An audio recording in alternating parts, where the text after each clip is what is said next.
j'appelle en fait Robert Sebag, le docteur Robert Sebag. Vous avez une double casquette. D'une part, vous travaillez pour l'industrie pharmaceutique, mais aussi vous vous investissez dans des missions humanitaires. Alors, je pense qu'à vous, vraiment, on peut poser cette question. Quel rôle peut jouer l'industrie pharmaceutique pour faciliter l'accès aux soins pour tous? Et comment ce rôle peut-il être compatible avec ses propres intérêts? Bien. On m'a dit de parler en français. I will speak in French. I'm sorry, but if you have some question in English, no problem. I will come back about what you say, Mr. Shorbagy. Vous avez parlé des objectifs du millénaire. Et vous allez voir le lien avec Biovision. Je crois qu'il faut faire un tout petit peu d'histoire. En l'an 2000, on décide, on dit il faut des objectifs précis, et il y a les 8 objectifs de développement pour le millénaire, qui se terminent en 2015. Et le numéro 8, alors il y a la santé, de la mère, de l'enfant, l'éducation, la tuberculose, le sida, le paludisme, etc. Et le numéro 8, c'est le partenariat. On dit en 2000, il faut travailler ensemble, et il faut que le privé, le public doivent travailler ensemble. Biovision, c'est un petit peu ça. C'est un peu la philosophie de cette rencontre entre les différents acteurs de la santé. Ça, c'est le premier point. Qu'est-ce qui a changé? Et United, j'avais aidé M. Douste-Blazy à l'époque, dans les années 2005-2006, pour la création d'United. Il s'est passé beaucoup de choses, parce que si on a ce débat aujourd'hui, c'est parce que les choses ont évolué. Je vais faire un tout petit peu d'histoire, parce que l'histoire, ça apprend toujours ce qui se passe aujourd'hui. C'est le sida. Moi, j'ai l'habitude de dire, et on en avait parlé, que le sida a été le point de départ d'une prise de conscience sur les problèmes de santé publique, de santé globale, et surtout qui a montré le fossé entre le Nord et le Sud. Alors l'histoire, c'est, rappelez-vous, la fin des années 90, début des années 2000, nous avons la trithérapie, existe. Et en tant que spécialiste, en mon service, on a des médicaments qui permettent de négativer la charge virale et d'avoir une vie normale pour les personnes séropositives. Et puis tout d'un coup, on découvre, enfin certains découvrent, la pandémie du sida sur le continent africain. Et on dit, regardez, il y a 35 millions de personnes séropositives sur le continent africain. Et c'est l'époque où on dit, les malades sont au sud, les médicaments sont au nord. Et puis beaucoup s'élèvent en disant, non, on ne pourra jamais traiter les gens dans les pays d'Afrique, c'est pas possible. Au-delà du prix, c'est pas possible. Donc les préservatifs et les bandes dessinées au sud, et puis les médicaments au nord. Et puis, la globalisation, on parle de globalisation, l'information, on sait qu'il existe des moyens techniques. Et il se passe quelque chose, enfin, personnellement, que je trouve fondamental, c'est le procès de Pretoria. En Afrique du Sud, la fin des années 90, début des années 2000, on décide de passer outre la propriété intellectuelle. Vous voyez, c'est quelqu'un qui est dans l'industrie pharmaceutique qui vous le dit. On décide de passer outre et donc de produire des génériques d'antirétroviraux pour baisser le coût. Et là, on est confronté à quelque chose d'extrêmement important.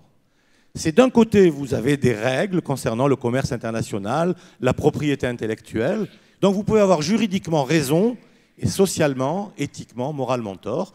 Et donc 39 grandes sociétés pharmaceutiques, il n'y avait pas Sanofi, peu importe, décident de porter plainte contre le gouvernement sud-africain.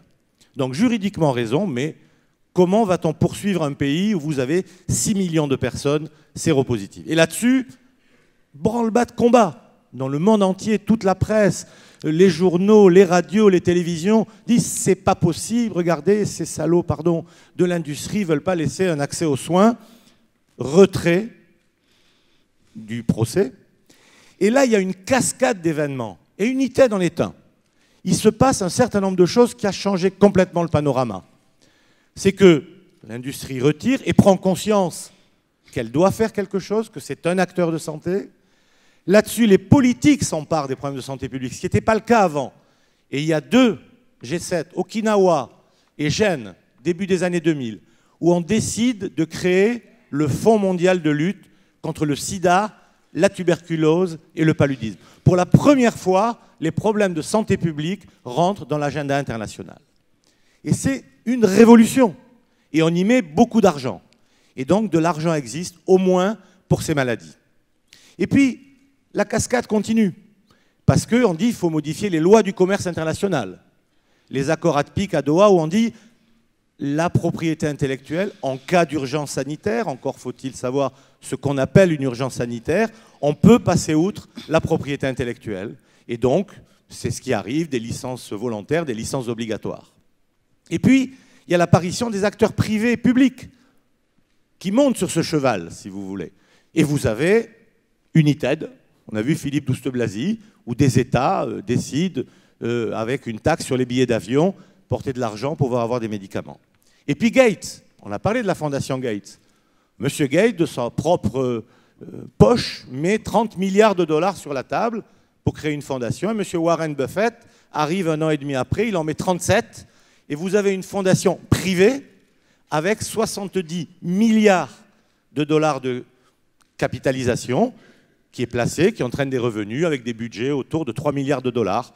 Et pardon, monsieur Shorbagy, mais le budget de l'OMS, il est d'à peu près 1 milliard de dollars. Et vous avez donc une fondation privée, la fondation Bill et Melinda Gates, qui a un budget 2,5 à 3 fois supérieur à celui de l'OMS. Et pour ceux qui connaissent le bâtiment de la fondation Gates à Seattle, c'est un tout petit peu mieux que le bâtiment de l'OMS à Genève. Et vous avez 1300 personnes qui y travaillent. Alors encore, faut-il que les gens fassent des choses importantes. Donc vous voyez, ces changements sont... Et puis, l'industrie. L'industrie voit bien, en tant qu'acteur, qu'elle doit intervenir à ce niveau-là. Et donc, politique de prix différenciés, création, par exemple, chez Sanofi, d'un département dédié sur l'accès aux soins, parce que quelque part, il y a un intérêt de la part des entreprises. Parce que les besoins, ils sont où? Les besoins, ils sont au sud. Et si on veut répondre à ces besoins, il faut aussi modifier le modèle économique. Et on arrive aussi à des résultats. Si on regarde le sida, United, le Fonds mondial, il y avait des patients traités dans les années au début des années 2000 contre l'infection à VIH, c'était quelques centaines. On est presque à 10 millions de personnes traitées aujourd'hui. Le paludisme, on est passé de 1 million de morts à un peu plus de 500 000 morts. Alors pardon de cette comptabilité morbide, mais c'est une réalité. Mais on a encore de gros défis devant nous. Alors oui, on parle de médecine personnalisée, oui, on parle de couverture maladie universelle, mais vous vous rappelez de la réunion d'Abuja, où il y avait une promesse de tous les États africains de dire nous allons consacrer 15% de notre budget à la santé. On en est loin. Mais il y a des expériences de micro-assurance. On est en train de chercher un certain nombre de choses. Ce qui est très important, et vous m'avez posé la question de l'industrie et des autres acteurs, c'est la prise de conscience. C'est que cette globalisation de l'information, on n'accepte plus aujourd'hui, parce qu'on est né en Éthiopie ou au Burkina Faso, d'être moins bien traité que quelqu'un qui est né en France, au Japon ou aux États-Unis. Et ce point, il est absolument fondamental. Et cette cascade, on a commencé par les maladies dites transmissibles. Alors moi, je dis souvent, attention à la politique du salami. Vous savez, le salami, ça se coupe en tranches. On dit il y a les maladies transmissibles, les maladies non transmissibles, le développement, la couverture maladie universelle, la prévention. Non, on ne coupe pas les choses en tranches. Et s'il y a une valeur qui est une valeur universelle, c'est la santé. La santé est une valeur universelle. Quels que soient les pays, quelles que soient les tribus, une mère, qu'est-ce qu'elle veut? Elle veut que son enfant il mange, que son enfant il soit éduqué et que son enfant il soit soigné. Donc là-dessus, c'est important. Et il faut rebondir. Parce que de quoi on parle aussi aujourd'hui? Et pardon, je fais une sorte de catalogue, mais ça me paraît fondamental. Et l'industrie joue un rôle aujourd'hui. Et moi, je milite au sein de mon entreprise qui touche à la fois la prévention et le traitement avec les vaccins. C'est la diplomatie sanitaire. Et quand je vois nos politiques, je leur dis, écoutez, il y a un outil. Regardez ce que fait la France. Et l'histoire de la France dans la lutte contre les maladies et sur la santé publique. On n'utilise pas assez cette force. Parce qu'il y a une valeur universelle. Mais il y a un pays, je dis souvent, Cuba. On en parle beaucoup de Cuba. Cuba, c'est une petite île, il y a 12 millions d'habitants, il y a 36 000 médecins à l'étranger. Toute la diplomatie cubaine s'est faite sur la santé. Et vous allez au Vietnam, vous avez des médecins cubains, vous allez au Mozambique, vous avez des médecins cubains, vous allez en Angola, vous avez des médecins cubains, vous allez en Bolivie, des médecins cubains, au Venezuela, en Équateur, au Brésil, même des débats. Et toute la diplomatie de Cuba, elle se fait à travers leur médecine.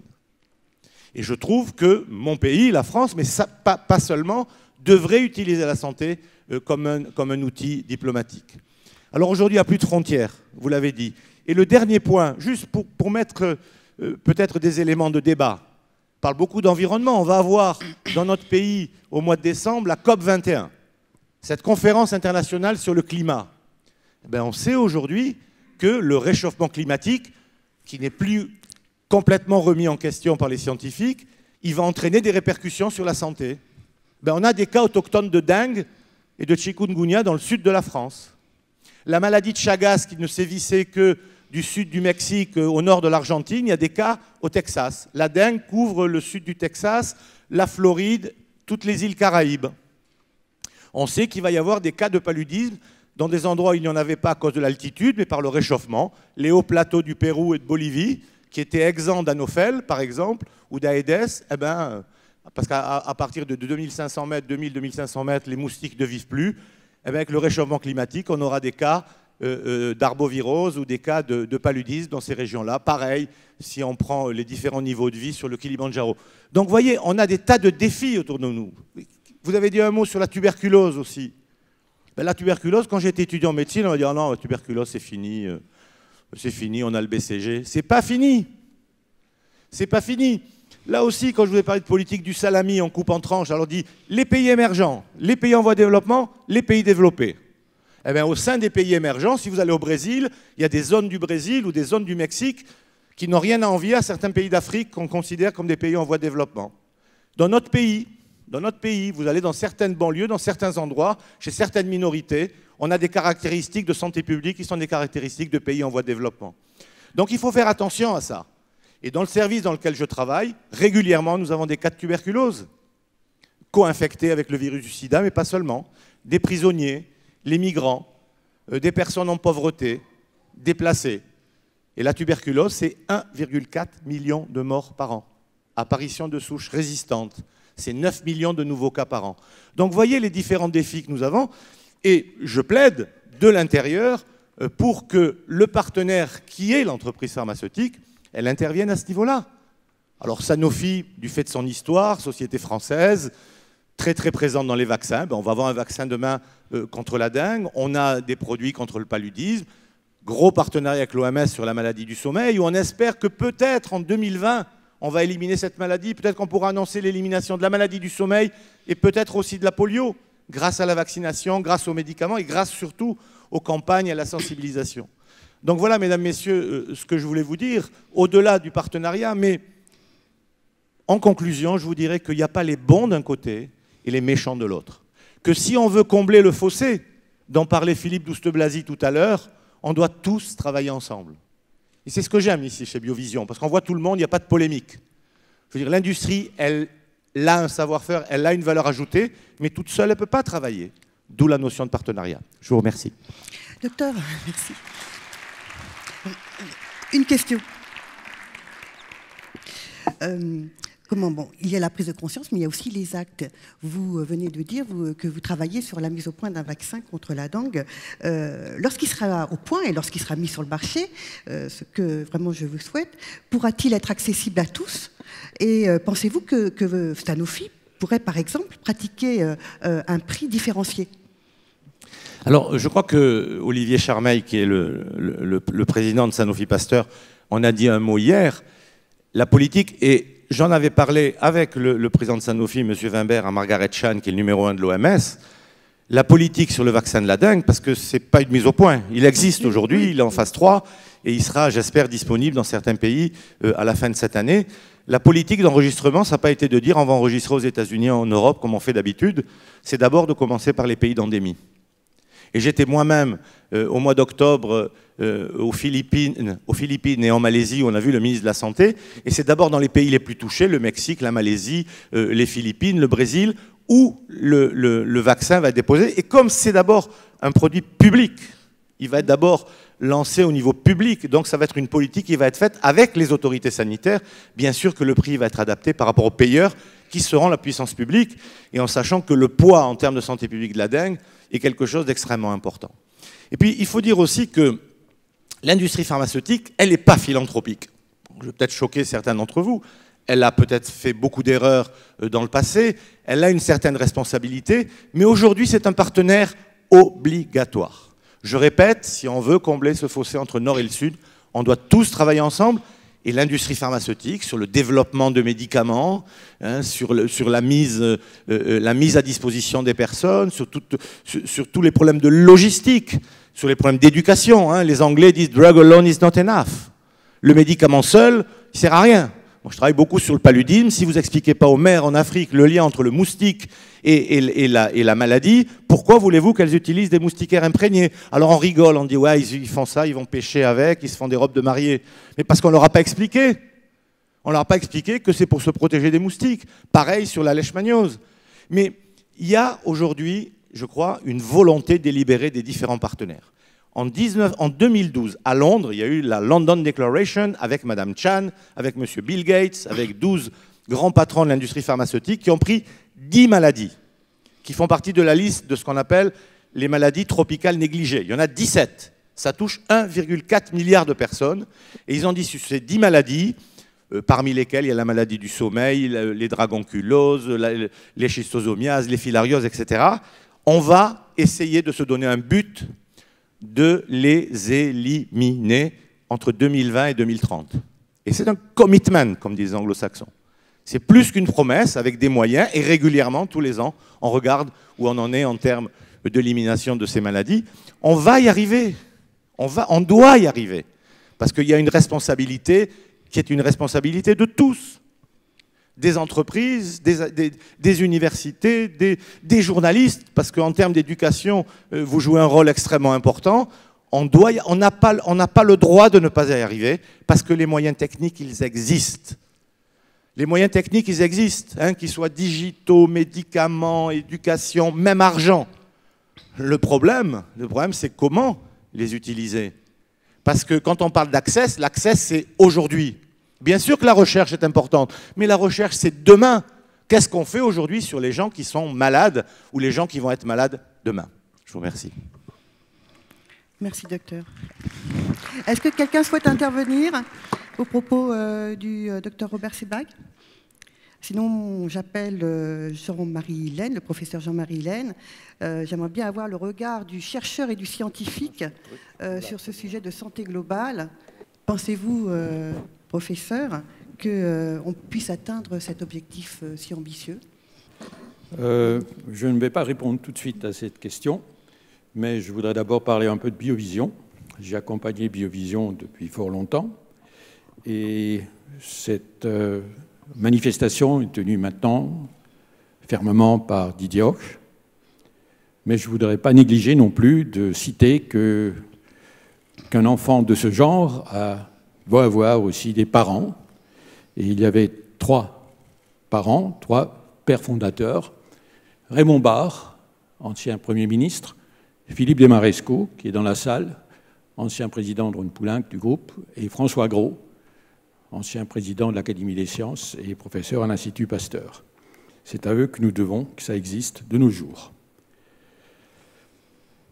Alors, mon approche va être très différente de ce que vous avez entendu. Je ne suis pas du tout dans le coup pour le thème exact, mais je voudrais quand même vous présenter certaines choses, et notamment, je vais essayer de voir l'opposition, en quelque sorte, entre le global et le personnel. Parce qu'en fait, on peut se demander, on peut penser globalement, agir localement, mais il y a, pour une maladie donnée, des caractéristiques générales et aussi des expressions dans un individu spécifique. N'y a-t-il pas une orthogonalité entre les deux? Une opposition presque entre, d'une part, le global et le personnel, le local. Ceci est un dessin fort connu de Magritte. Ceci n'est pas une pipe. Effectivement, c'est le concept de pipe, c'est le concept global d'une pipe. La pipe elle-même sera un objet réel tenu dans la main. Et c'est un peu la même chose pour les affections, pour les maladies. Il y a sa généralité, sa globalité, mais il y a l'expression dans un individu donné. Ce débat est un débat qui existe depuis fort longtemps, depuis Aristote, Platon. Le débat entre l'universalisme, le global, et ce qui est appelé en métaphysique le nominalisme, c'est-à-dire l'expression dans la réalité l'expression spécifique, à un moment donné, l'homme par rapport à cet homme. Donc, cette expression, cette caractéristique générale de la maladie est son expression dans un individu. Dans le débat précédent, la séance de ce matin, il avait été mentionné qu'un même virus, H1N1, inoculé dans deux individus différents, peut causer une manifestation modérée dans l'un et très sévère dans l'autre, étant donné simplement le contexte biologique et physiologique de la personne. C'était le cas, donc, justement, d'un virus de la grippe, H1N1. Le global, c'est le virus, c'est le même pour tout le monde, mais sa virulence, son expression dans une personne donnée, et ce qui est personnel. Alors, je voudrais citer quelques exemples d'approches globales et les comparer à une approche personnalisée. Un implant médical, on n'en a pas parlé puisqu'on parlait beaucoup de médicaments, de molécules, je reviendrai aussi sur une molécule un peu plus tard. Un implant est quelque chose de global. C'est un matériau, on ne va, du moins pas pour l'instant, adapter le matériau à une personne donnée. Et il y a eu un cas qui m'a beaucoup intéressé, je vais citer un cas qui est un cas qui s'est présenté dans nos propres travaux. En 1990, nous avions proposé une nouvelle classe de polymères, bon, disons de matières plastiques, si vous voulez, de façon plus générale, qu'on appelle les polymères supramoléculaires. Et il se trouve qu'en 2013,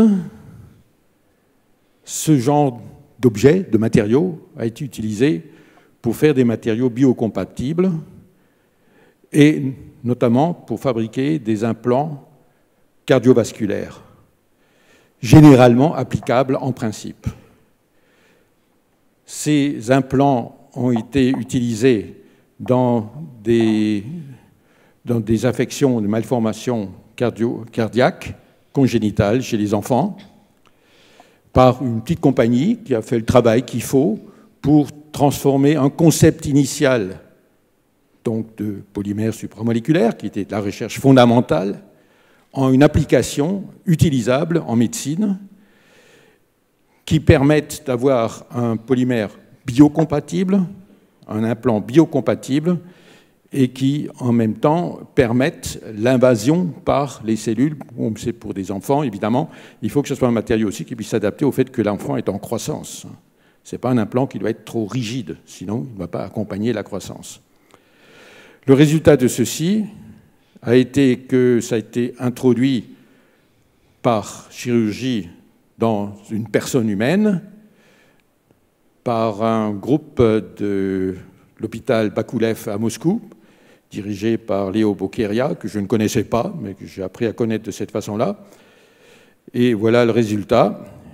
Le 23 octobre 2013, une petite fille, Dominika, a été implantée. Elle avait une maladie, une malformation cardiaque très importante. Elle a été implantée par Léo Bokeria. La voilà 3 mois après l'implantation. Maintenant, ça fait 1 an et demi. On est en 2015. 10, peut-être plus maintenant, je pense que peut-être 12 ou 15 implantations ont été faites sur d'autres enfants. Ce que je veux signaler par ça, c'est que, bon, d'une part, il y a le thème de cette session qui est global versus local. L'implantation, ici, c'est un matériau qui est global et qui, en principe, est utilisable ou utilisé pour les différents enfants qui peuvent en bénéficier. L'autre chose est aussi une démarche qui est celle dont on peut parler. On a entendu beaucoup parler de problèmes de société et tout ça, mais ça va changer aussi avec les progrès de la science. Il faut tenir compte du fait que la science que nous avons aujourd'hui n'est pas celle que nous avons demain. Évidemment, il faut agir maintenant, mais il faut aussi se dire que ça va changer et que des problèmes seront résolus.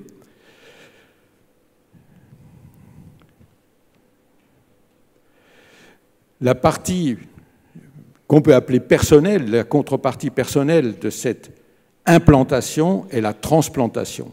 Puisque dans la transplantation, il faut que l'organe qu'on transplante soit compatible avec l'organisme dans lequel on le transplante, et cela nécessite, quand la compatibilité n'est pas suffisante, l'utilisation d'immunosuppresseurs qui sont bien connus maintenant, grâce aux firmes pharmaceutiques d'ailleurs, qui les ont découverts, la cyclosporine, FK506, et qui ont complètement changé les pronostics des implantations. Et il y a beaucoup de gens qui ont bénéficié du fait que ces immunosuppresseurs ont été découverts. Dans le futur aussi, et là je parlais auparavant du fait que la science va progresser, les cellules souches, dont un certain nombre de personnes nous disent beaucoup de mal, mais il y a dans notre société beaucoup trop de frousse. On n'a plus l'esprit d'aventure, et je ne dis pas que les scientifiques sont des casse-cous, mais les cellules souches vont tout changer. Très probablement, dans le futur, vous n'aurez plus besoin de transplantation d'organes, vous pourrez faire votre cœur. Et ça a été fait d'ailleurs par Spemann dans les années 20 du siècle dernier, quand il a montré que sur des embryons de batraciens, on peut fabriquer des embryons avec 2 cœurs au lieu d'un. Bon, il n'était pas viable, évidemment, les embryons ne sont pas faits pour avoir 2 cœurs, mais on peut, en prélevant sur l'œuf, en cours de développement, sachant quelle partie de l'œuf, quelles cellules vont donner le cœur, l'implanter de l'autre côté de l'œuf et de ce fait avoir 2 cœurs ou 2 axes neuraux. Donc je crois que les cellules souches sont une façon de comprendre le mécanisme de notre développement. Nous sommes une boîte à outils. Cette boîte à outils, on la comprendra, elle est à base moléculaire, on va comprendre comment le faire et on pourra réaliser des choses qu'on ne peut pas rêver aujourd'hui. Si, en science-fiction, on peut en rêver, mais je pense que la science-fiction deviendra réalité. Alors, l'autre approche aussi, c'est les molécules. Je suis un chimiste, donc je parle molécules. Évidemment, faire des objets moléculaires, des protéines très personnalisées, c'est très bien, si on peut l'appliquer à tout le monde. Mais peut-être serait-il pas mal non plus de continuer à essayer de trouver des molécules qui ont d'une action, un spectre très large. L'aspirine, c'est très large. Bon, c'est un vieux médicament, mais qui possède un grand nombre de propriétés qu'on commence à découvrir de plus en plus. Les antibiotiques, les anti-inflammatoires, les vaccins à spectre large, ce sont des approches qui sont des approches très, très larges et très globales. Mais, évidemment, la plupart des firmes pharmaceutiques cherchent toujours le produit qui va être utilisable à beaucoup plus large échelle, ce qu'on appelle le blockbuster. Il y a notamment un livre que certains d'entre vous ont peut-être lu, The Billion Dollar Molecule, qui est en fait l'histoire du développement d'une compagnie, Vertex Pharmaceuticals, qui a été fondée par Josh Boger, qui a fait une partie de sa thèse avec moi, et qui a mis en place une recherche de médicaments par mise au point, une conception rationnelle, une molécule dirigée vers une infection donnée. Et ils ont eu beaucoup de succès d'ailleurs récemment pour la mucoviscidose, qui est aussi une affection qui est très importante, notamment pour les enfants. Nous avons de notre côté, je voulais quand même profiter de cette occasion pour dire qu'il y a encore des molécules que l'on peut trouver, et il y en a beaucoup dans les pipelines des compagnies, où des petites molécules peuvent avoir des effets. Ce ne sont pas nécessairement des biologics, comme on dit de nos jours, des grosses molécules biologiques qui sont très sélectives, qui peuvent être très efficaces, mais il est certainement encore et toujours très intéressant d'avoir des petites molécules. Ça, c'est une des molécules que nous étudions, que nous avons étudiées, toute simple, qui a une action double. D'une part, elle agit sur ce qu'il y a sans doute de plus général dans notre organisme, à part l'eau. Bon, l'eau, ça, c'est évidemment, mais il n'y a pas tellement de raison d'agir sur l'eau. C'est l'oxygène. Le fait de favoriser la libération d'oxygène par les cellules rouges, les globules rouges, et de transformer les tissus hypoxiques, donc qui n'ont pas assez d'oxygène, en normalisant leur contenance en oxygène, change complètement la physiologie de ces tissus, et notamment les tumeurs qui sont hypoxiques. Restaurer l'état normoxique modifie leur milieu, et donc cette façon d'utiliser l'oxygène pour toutes les tumeurs qui sont hypoxiques. Cette substance agit aussi sur une chaîne de signalisation qui est très importante dans la formation de la tumorogénèse. Et comme il s'agit d'oxygène, évidemment, la même molécule, donc que ce soit celle-là ou une autre, si l'on agit sur la fourniture d'oxygène, la libération d'oxygène, on a aussi évidemment un effet sur les maladies cardiovasculaires. Et par exemple, a été montré que des souris ayant une insuffisance cardiaque majeure sont capables des mêmes exercices, des mêmes capacités d'effort que des souris normales. Et les souris normales courent beaucoup mieux quand on leur donne le même produit, ce qui a d'autres applications qu'il ne faudrait peut-être pas évoquer ici. Il y a donc un spectre très large d'activités. Finalement, je voudrais faire une petite analogie avec le genre de travail que nous avons fait au cours des années. Une molécule est un objet qu'on fabrique à partir de briques qui sont les atomes. Cette molécule existe en son individualité, donc dans sa généralité en quelque sorte. Elle est, en tant que telle, comme objet isolé, elle a des propriétés globales. Mais elle n'est jamais seule. Donc en fait, par-delà cette approche d'une chimie qui s'occupe de la molécule elle-même, en elle-même, donc ses propriétés générales, quand elle est isolée, il existe une autre chimie qui fait notre domaine, qui est une chimie qui est par-delà la molécule et qui s'occupe de la molécule quand elle est dans son milieu, dans son environnement, dans des interactions entre molécules. Le résultat de cela, c'est aussi la possibilité d'étudier la façon dont les molécules sélectivement agissent les unes sur les autres, donc passant de la globalité de la molécule isolée à l'expression locale dans un milieu donné de ces propriétés, et notamment une propriété extrêmement importante qui est celle qui se passe dans votre corps tel que vous êtes assis ici. Toutes les molécules qui vous composent à tout moment, effectue ce qu'on appelle la reconnaissance moléculaire. Chacune des molécules composant votre organisme doit reconnaître les partenaires pour ne pas faire de faute. Il se développe aussi actuellement, sur la base de cette reconnaissance moléculaire, la possibilité de définir des interactions entre les molécules formant les organismes, donc par exemple les protéines intracellulaires, et on peut alors établir des connectivités entre les interactions de ces molécules.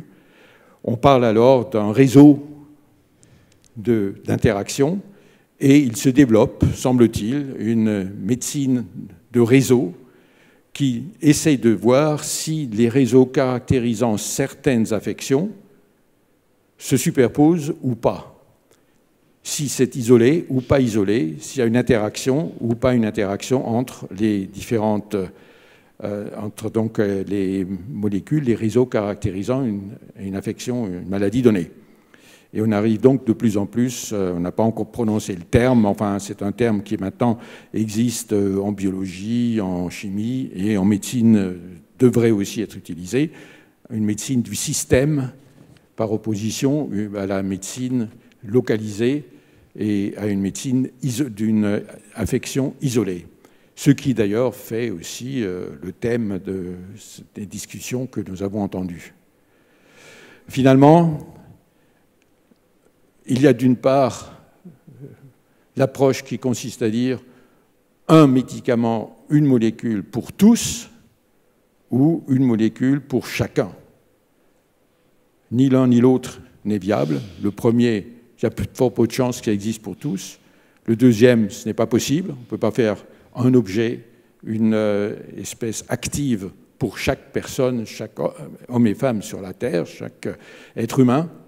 Et il doit y avoir un moyen terme avec lequel il faut composer, qui sera plus ou moins général, plus ou moins spécifique, local, et qui permettra de d'avoir un effet durable et d'apporter un bénéfice général sur la planète pour tous les organismes humains. Merci beaucoup. Merci. Merci, professeur Lehn. Restez avec nous parce que je souhaiterais faire réagir le docteur Sebag sur vos propos. Vous avez parlé des progrès de la médecine et la médecine personnalisée fait partie de ces progrès. À votre avis, va-t-elle augmenter les coûts ou au contraire réduire les coûts parce qu'elle implique aussi une meilleure gestion des traitements? Qu'en pensez-vous, docteur Sebag? C'est une chance ou ce n'est pas une chance, cette médecine personnalisée pour l'accès au traitement? Vous posez la question du coût de l'innovation. Oui. Et qui va payer l'innovation? Il y a eu un débat en France, aux États-Unis récemment, sur l'hépatite C. On a un médicament aujourd'hui, des médicaments, puisqu'il y en a plusieurs, qui sont actifs et qui guérissent. L'hépatite C, pour tous les spécialistes de maladies infectieuses, c'est un problème majeur et dont on sait que l'évolution conduisait à la cirrhose ou au cancer du foie. Et autant pour le sida, on a un traitement qui négative ou indétectable la charge virale, mais on n'est pas réellement guéri, on est en rémission et on doit être traité pendant toute la vie, donc c'est un traitement chronique. Autant pour l'hépatite C, en 3 mois, avec très peu d'effets secondaires, on est guéri. Sauf que le coût de ces médicaments, il est autour, ça dépend d'un pays à l'autre, mais enfin autour de 50 000 €. Alors, il y a des raisons de pharmacoéconomie, de dire, regardez, si on doit arriver à une greffe du foie, ça coûte tant, si on perd le malade pour une cirrhose, le traitement. Donc il y a des questions qui ont été posées, si vous voulez.